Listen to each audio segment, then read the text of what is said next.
Greetings, one and all. This is Pastor Joshua Sullivan at Holy Cross Lutheran Church in Kerrville, Texas. Thanks for joining me for another episode of ATP Ask the Pastor. Today's question deals with acolytes. Someone writes in, Dear Pastor Sullivan, I was an acolyte during my confirmation days in the Wisconsin Synod, and I do not ever recall seeing a girl serve as one.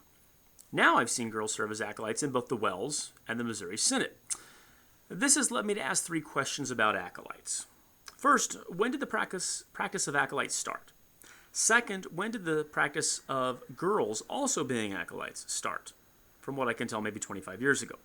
And finally, third, does it violate the doctrine of not having female clergy to have female acolytes participate in the giving of Holy Communion, such as being at the altar, following behind the pastor with the wine, collecting in empty cups, etc.? Good question. So, for those of our viewers who aren't familiar with what an acolyte is or does, let me explain. An acolyte, in its current state, is a lay assistant to the pastor during the divine service, a non-ordained assistant during the service.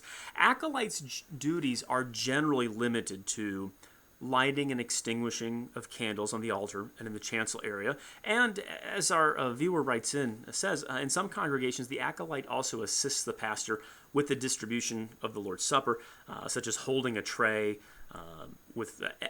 holding extra trays of individual cups full of consecrated wine, and perhaps even collecting the empty individual cups afterwards.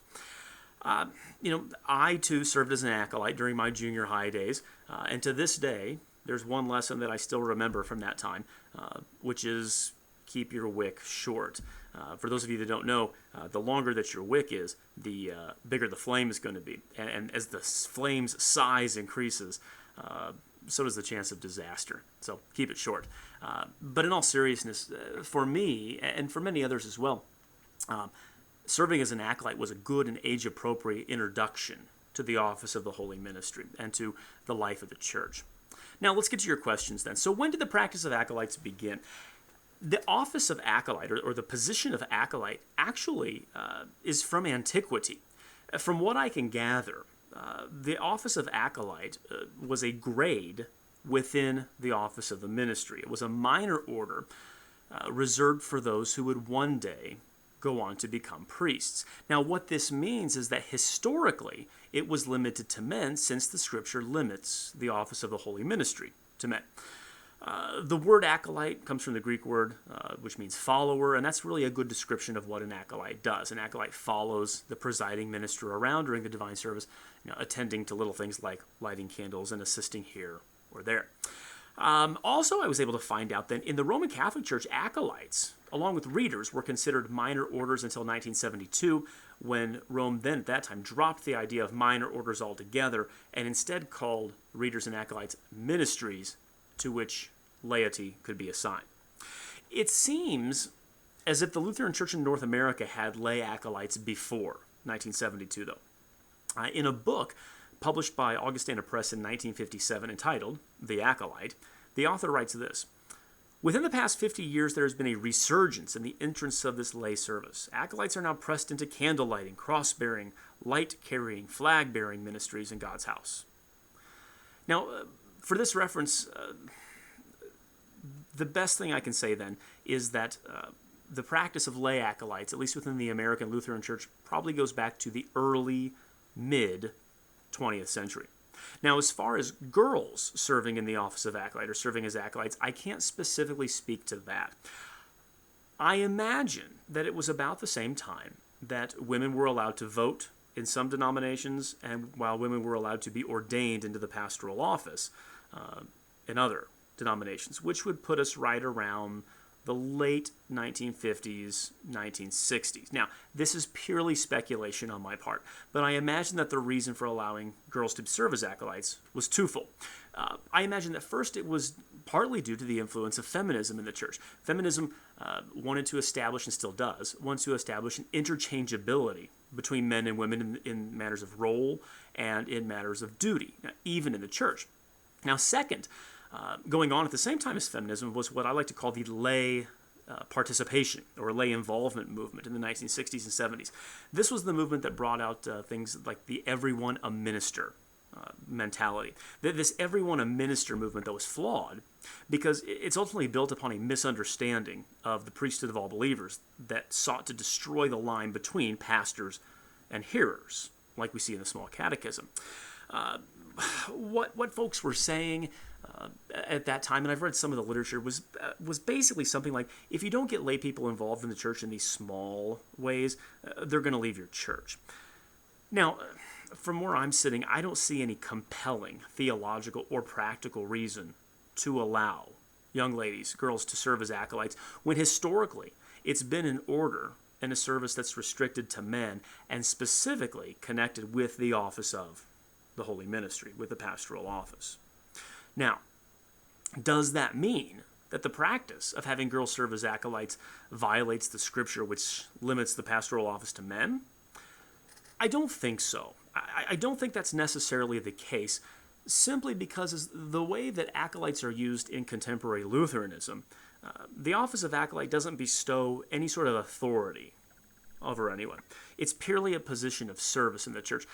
I don't think it will be fair to go into a church that has female acolytes and make the assumption that either the pastor or the congregation is in favor of women's ordination.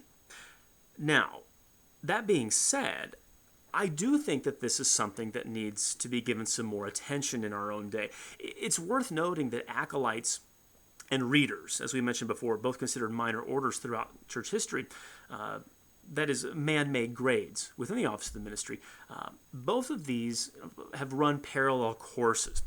Both have evolved over the course of time. And so the evolution of the position of acolytes in recent decades has really mirrored what's been going on with the position of reader in the church as well. Originally, again, from antiquity, it was the pastor who read the scripture readings because the public reading of the scriptures is closely related to the preaching of the word. However, in the past 50 years or so, we've seen the emergence of lay readers, and with lay readers then quickly followed not only male lay readers, but male and female lay readers. Now, the readers issue, I think, is easy to deal with because Scripture actually addresses this in 1 Timothy 4:13, where Paul tells Timothy to give attention to reading, exhortation, and doctrine. And the Greek word there for reading isn't just the standard word for reading or reading privately for private devotion, but rather it means the public reading of Scripture then.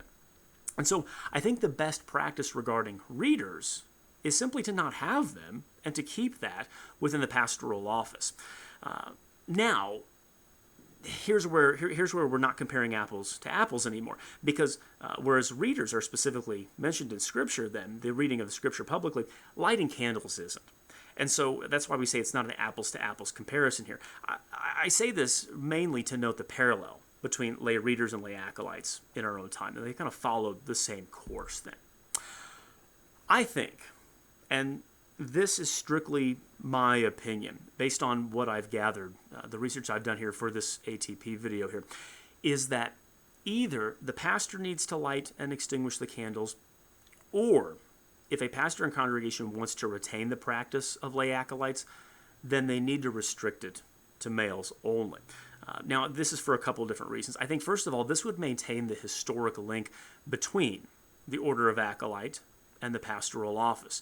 And in this way, men, especially young men, can be exposed to the pastoral office, to the pastoral ministry, and to the workings on a weekly basis of the church, so that way they can seriously consider pursuing the office of the ministry for themselves, or at the very least, grow in an appreciation for the pastoral office and for the ministry of the church.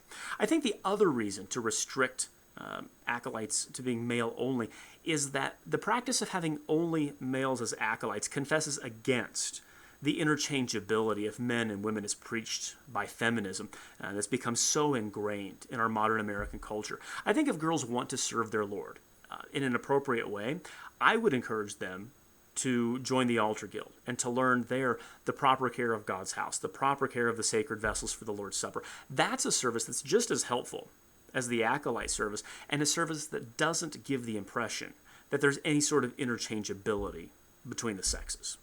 That's the way I see it. Thanks for your question. We'll see you next time on Ask the Pastor.